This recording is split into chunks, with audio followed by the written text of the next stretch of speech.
ABC Actu. ABC Actu, c'est l'essentiel de l'information. ABC Actu, c'est la politique, l'économie, le social, la culture, la religion, la science, la technologie, le développement et les divers. ABC Actu, l'essentiel de l'information pour vous, FM Prêt.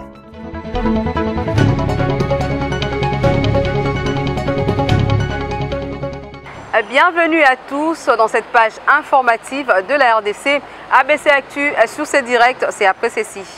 Situation tendue ce lundi à Goma après les déjouements de la ville morte décrétée par la société civile. Le gouverneur militaire appelle la population au calme et à ne pas céder à la manipulation. Éléments à suivre dans ce journal. Lancement ce lundi de l'opération Kinshasa, zéro épave dans la commune d'Ngiringiri. Ces programmes portent procédure d'évacuation de véhicules et épaves abandonnés sur les voies de la ville de Kinshasa. À suivre dans ce journal.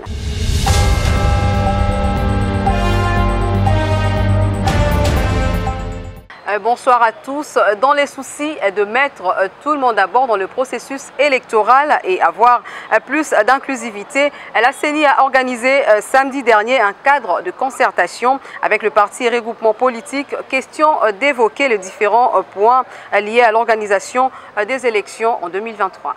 Réunis dans un cadre de concertation, le parti et regroupement politique, la centrale électorale congolaise s'est fixé l'objectif d'échanger sur les différentes questions liées à l'organisation des élections en 2023. Mandataires et délégués des partis et regroupements politiques, tous ont répondu présents ce samedi 24 septembre dans la salle des spectacles au Palais du Peuple. Le président de la CENI, Denis Kadima, a réaffirmé sa ferme détermination d'organiser avec implication de tous les élections en 2023.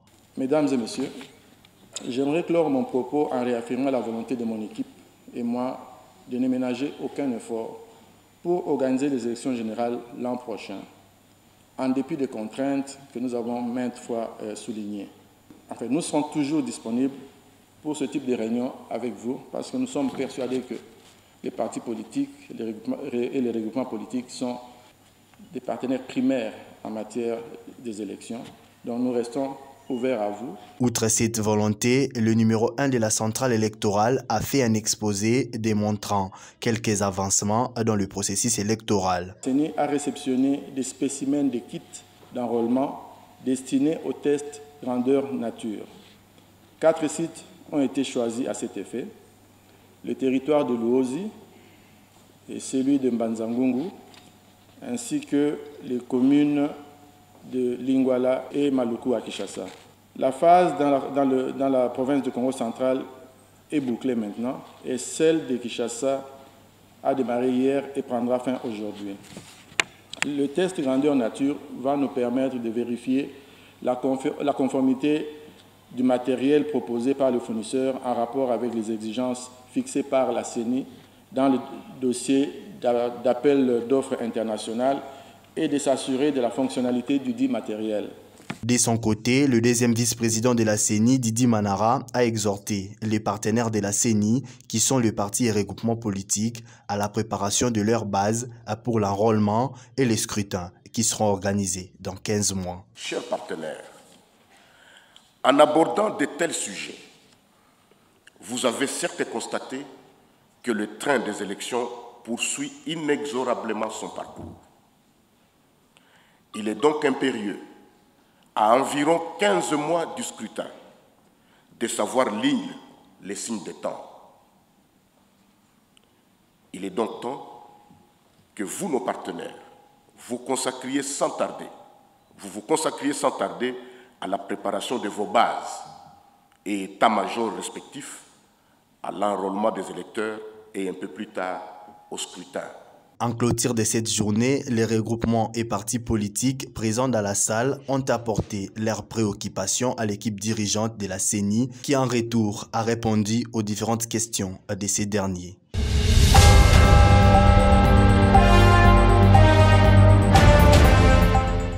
Dans l'actualité également, situation tendue à Goma ce lundi matin suite à la journée ville morte décrétée par la société civile qui s'est transformée en manifestation violente.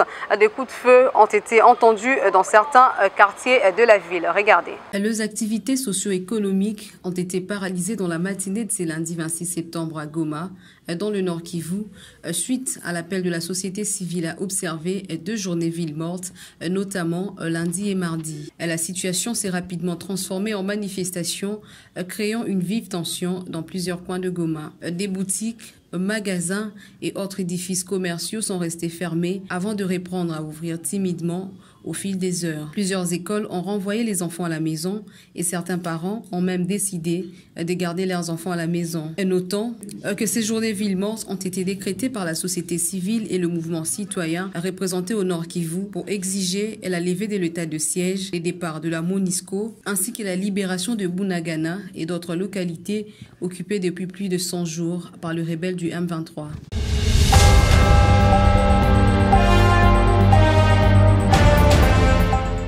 Dans le même registre, Marion Ngavo, président de la société civile Goma, relate ce qu'a été cette première journée décrétée ville morte. On l'écoute. 2 jours de ville morte ce lundi 26 et mardi 27 septembre 2022.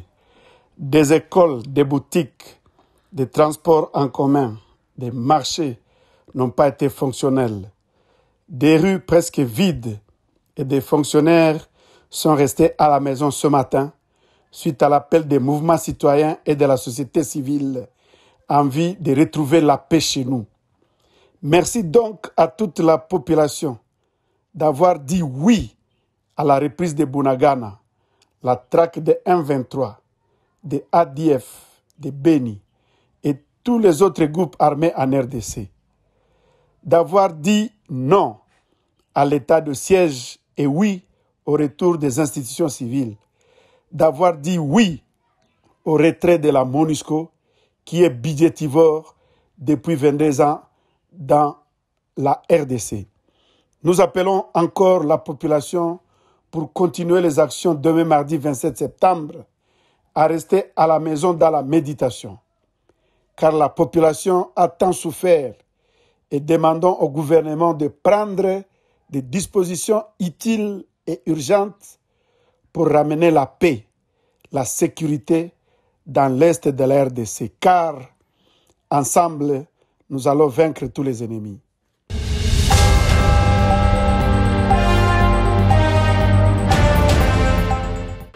Restant toujours à Goma, le gouverneur militaire Constant Ndima a sillonné toute la ville pour s'imprégner de la situation après les manifestations qui ont eu lieu dans la matinée liée à la journée ville morte décrétée par la société civile. Ça ronde s'est faite dans les différentes entreprises publiques de la place.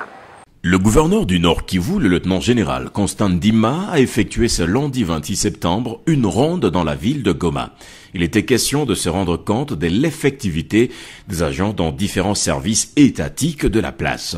C'est par la direction provinciale de la SNEL que l'autorité provinciale a débuté sa tournée, accueillie par le directeur et son personnel, tous fidèles au poste. Le chef de l'exécutif provincial a demandé aux agents de ne pas céder aux manipulations en séchant le service. Peu après, le cortège du gouverneur s'est arrêté à la direction du Fonds de promotion de l'industrie pour le même message. La Banque centrale du Congo a été aussi visitée par le numéro 1 de la province. Le directeur Yuma Bin Yuma a expliqué le déroulement du travail dans cette institution financière. Le même exercice a eu lieu à la DGDA. À l'étape de la régie des eaux, le gouverneur a félicité le directeur David Angoyo car son entreprise tourne et la population a besoin de l'eau.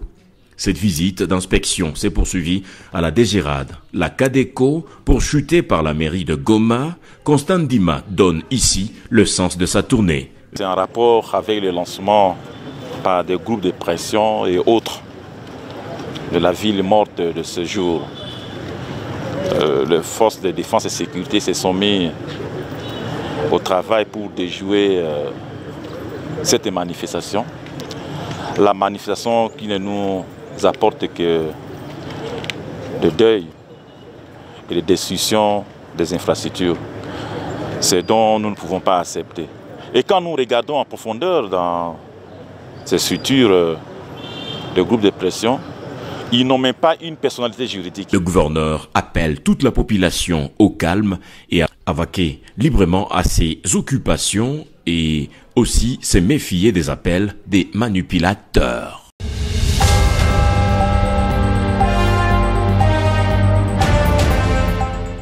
Toujours dans cette partie du pays, le commissaire divisionnaire principal Dieudonné Amouli Baïgwa a présidé une réunion à l'endroit des officiers du commissariat provincial lors de son passage à Goma dans le Nord Kivu. Une réunion extraordinaire présidée par le commissaire général Dieudonné Amouli a eu lieu vendredi dernier et a réuni des officiers du commissariat provincial. Au cours de cette réunion, le commissaire supérieur principal, Kongolo Bambale, commissaire provincial en charge de la police administrative, a exposé sur la situation sécuritaire générale du Nord Kivu. Cet exposé s'est clôturé avec un rappel au commissaire général de la police des états de besoin pour faciliter un bon travail.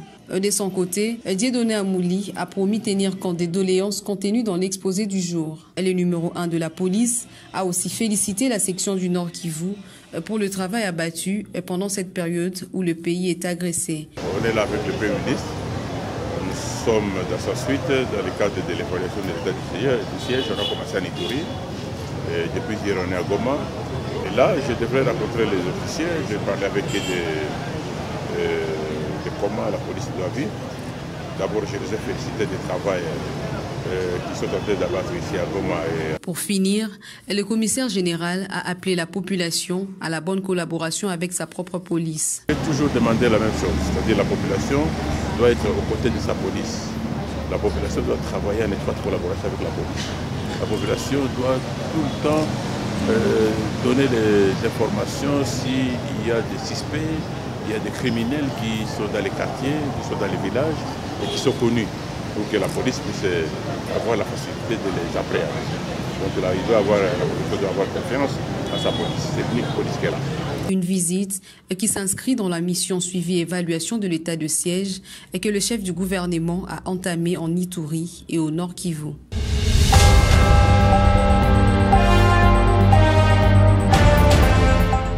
Prenons aussi cette information à l'Assemblée nationale. Une séance plénière est prévue ce mardi 27 septembre 2022 dans la salle du congrès du Palais du Peuple. Est inscrit à l'ordre du jour l'examen et l'adoption du projet de calendrier de session ordinaire dès septembre 2022, précise l'honorable Lembi Lubula, rapporteur de l'Assemblée nationale.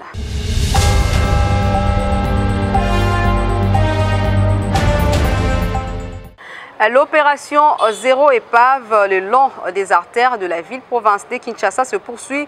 Ce lundi 26 septembre 2022, la dite opération a été lancée dans la commune de Ngiringiri sous la supervision de la coordination de Kinshasa-Bopeto. Il faut noter que ce programme s'inscrit conformément à l'arrêté numéro 01-17 cabinet du gouverneur de la ville de Kinshasa du 10 mars de l'année en cours portant procédure d'évacuation et enlèvement des véhicules des épaves abandonnés sur le voie de la ville-province de Kinshasa.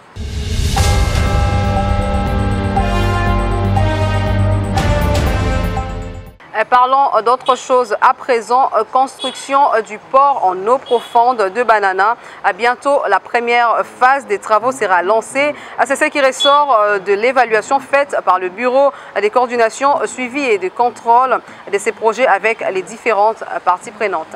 Pas de temps à perdre pour le bureau de coordination, de suivi et de contrôle de projet du port en eau profonde de Banana. L'accélération dans les préparatifs du lancement des travaux de construction de ce port dont la construction se fera en 4 phases avec une première phase de 600 mètres de quai tirant d'eau de 18 mètres ainsi qu'un parc à containers et marchandises générales de 32 hectares pour une durée de 18 mois a été examiné par la délégation du BUCCO conduite par son coordonnateur exécutif Kaumbu Mandungubula, assisté par ses adjoints Joël Kabouya et Jules-Claude Makosso, avec les différentes parties prenantes. Des travaux qui seront exécutés par la société DP World. Cette structure était tour à tour du 20 au 21 septembre dernier au ministère de la Défense nationale, à la Direction générale des douanes et accises, à l'état-major des forces armées, corps de génie militaire, au ministère des infrastructures et travaux publics, mais aussi au ministère du portefeuille. Il est de l'obligation de la RDC ou du gouvernement congolais de remettre en état cette route selon certaines spécificités techniques et caractéristiques pour qu'elle puisse supporter le transport et le flux de Kinshasa à Banana et de Banana à Kinshasa lorsque le port sera érigé. On a échangé essentiellement ensemble de manière à ce qu'on puisse tous les deux travailler en parfaite harmonie, de manière à ce qu'on puisse respecter les délais qui sont imposés aussi bien par la Convention elle-même. Dans sa phase finale, ce port géant long de 1600 mètres comportera 5 quais d'un tirant d'eau de 18 mètres de profondeur et permettra à la République démocratique du Congo d'avoir un accès en haute mer et d'impacter désormais le commerce international sur la côte ouest de l'Afrique. Pour rappel, c'est le 31 janvier dernier que le chef de l'État, Félix-Antoine Tshisekedi Tshilombo, a procédé à la pose de la première pierre pour la construction du port en eau profonde de Banana.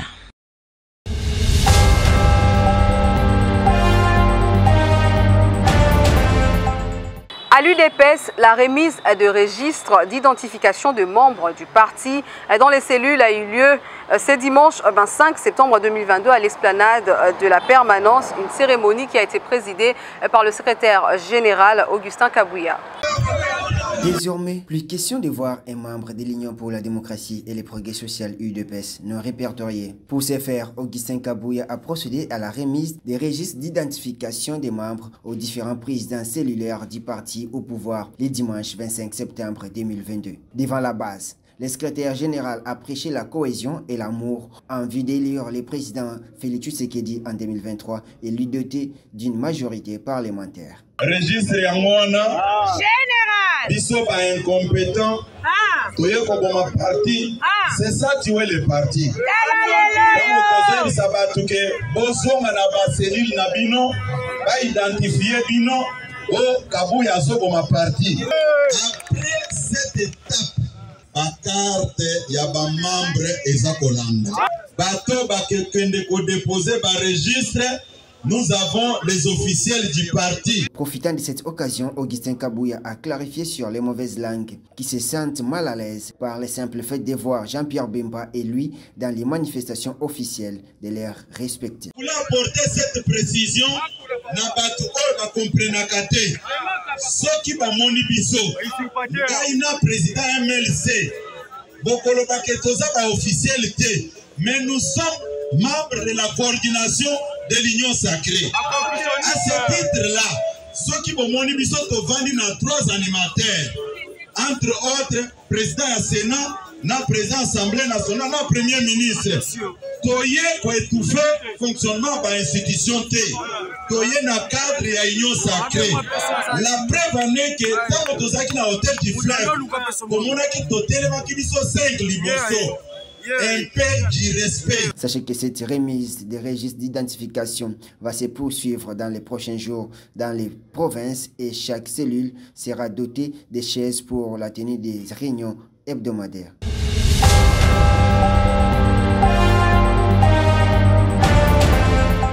D'un parti politique à un autre, la guerre doit prendre fin en ces termes que le président national de l'Union pour la nation congolaise, Vital Kamerhe, s'est exprimé face à la population meurtrie de Béni.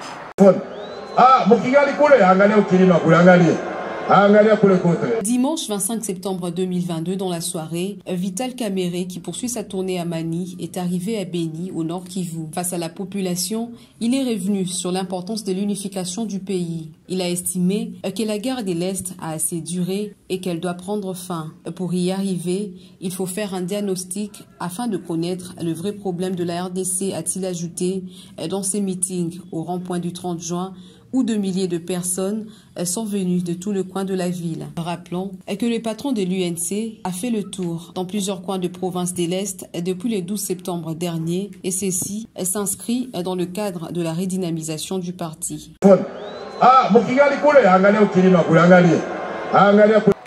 Dans le chapitre sport, après la défaite, 1-0, énième déroute par les étalons du Burkina Faso contre les léopards de la RDC. Ces derniers vont devoir se ressaisir. Arnaud Lusamba, international congolais, qui a célébré sa première sélection avec les léopards, parle de sa satisfaction de porter le maillot de la RDC.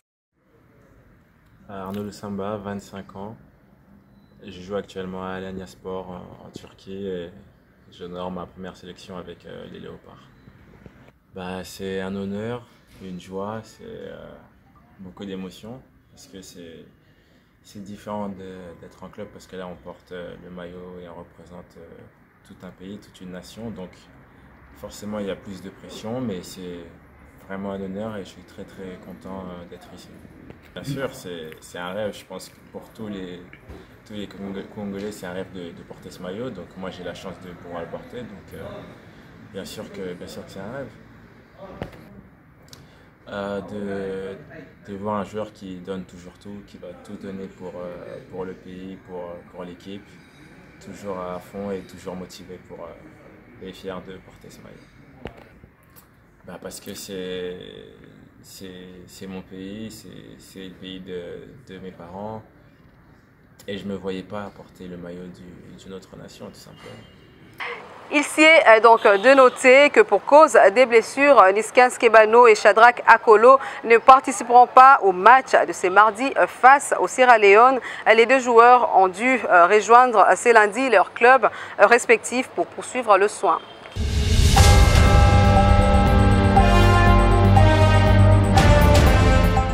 Et pour boucler avec ce journal, le parti écologique Soleil du président national Dr Médard Diéa annonce sa sortie officielle. C'est samedi 1er octobre 2022 au centre culturel Boboto dans la commune de La Gombe.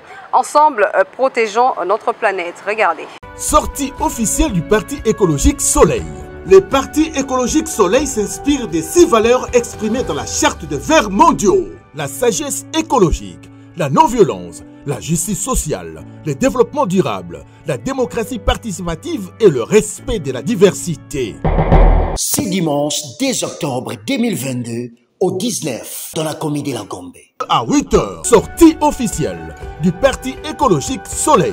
Avec le président Médard Diéa, nous voulons faire de la République démocratique du Congo un pays stable, prospère et dévoué à la promotion du bien-être social. Ensemble, réduisons la pollution sous toutes ses formes. Soyons tous des éco-citoyens. Un rendez-vous à ne pas manquer.